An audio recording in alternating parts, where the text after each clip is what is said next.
Guys, আসসালামু আলাইকুম বাংলাদেশ, নমস্কার Bangladesh, welcome to my channel blog 8।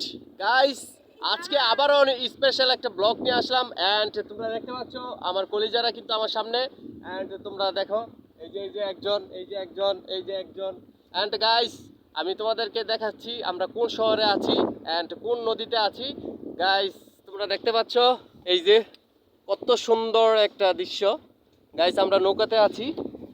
Guys, দেখছো সবাই কিন্তু সাগর পারে আইসা আমার মাতাল মাতাল করে। এই সাগর পারে আইসা আমার মাতাল মাতাল লাগে। এই সাগর পারে আইসা আমার মাতাল মাতাল লাগে। গাইস, দেখতে পাচ্ছ দেখিয়া আইসা আমার গাতাল গাতাল লাগে। এই সাগর পারে আইসা আমার মাতাল মাতাল লাগে। মামা তোমার দাঁত গিলি দেখি, একটা দাঁত গিলি তো হইরা গেছে গা। আরে খাইছে রে মামার দাঁত রে। আমার মাতাল মাতাল লাগে। গাইস, দেখতে পাচ্ছ এই যে, তুমি কিছু বলো। বুটকা বুটকা কাউয়া কি কয় এটি? তুমি কিছু কও। কাউয়া কাউয়া এটা নাম কাউয়া। তোমার নাম কি?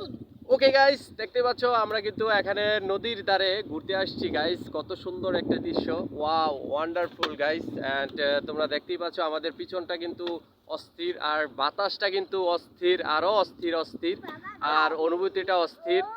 গাইস, আজকে আমার এক বাগনিকে আমি মানে অন্যরকম করে একটা করছি, একটু ধমকি দিছি আর কি, জোর গলায় হয়ে গেছে গা। গাইস, আমি এতবার সরি বললাম আমার বাগনিকে, সে আমাকে এখনো পর্যন্ত ক্ষমা করতে পারলো না, জানি না কবে ক্ষমা করবে। অ্যান্ড গাইস, বাসায় যদি এটা জানে তাইলে কিন্তু হাল মাচাল হয়ে যাবো গা। গাইস, তোমরা একটু প্লিজ আমাকে বলো আমি কি করব, কমেন্টে জানাও। অ্যান্ড গাইস, এই যে দেখতে পাচ্ছ, ওয়াও, কি কও তুমি? কাউয়া গাইস, কাউয়া হ্যাঁ, আর কোনো কথা নাই তোমার? তুমি বন্ধুদের কিছু বলতে চাও? কাউয়া বলো, বন্ধুদের কিছু বলতে চাও? না। Okay guys.